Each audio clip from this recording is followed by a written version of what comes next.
On entend souvent dire que les expatriés ne paient pas d'impôts.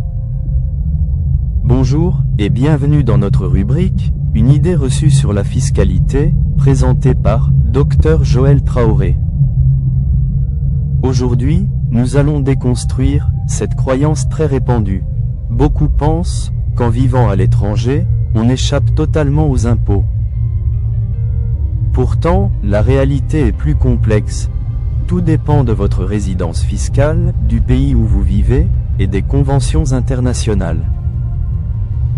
En pratique, si vous devenez résident fiscal dans votre pays d'accueil, vous êtes en principe imposé là-bas selon les règles locales.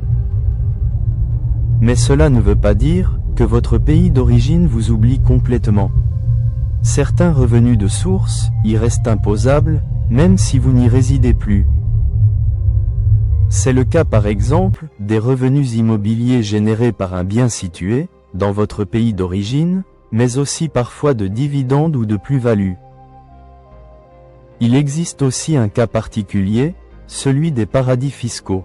Dans ces pays où l'impôt est très faible, voire inexistant, certains expatriés pensent être totalement exonérés. Mais attention, des dispositifs spécifiques existent pour éviter cette évasion.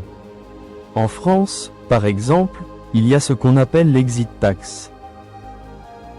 Concrètement, lorsqu'une personne transfère son domicile fiscal à l'étranger, elle peut être imposée immédiatement sur les plus-values latentes de ses titres, même si elle ne les a pas encore vendus. L'objectif est clair, éviter que des contribuables quittent la France uniquement pour échapper à l'impôt. C'est ici que le rôle des conventions fiscales devient essentiel. Ces accords bilatéraux ou multilatéraux ne servent pas seulement à éviter la double imposition. Ils fixent aussi des règles contre les abus liés aux paradis fiscaux et aux juridictions non coopératives.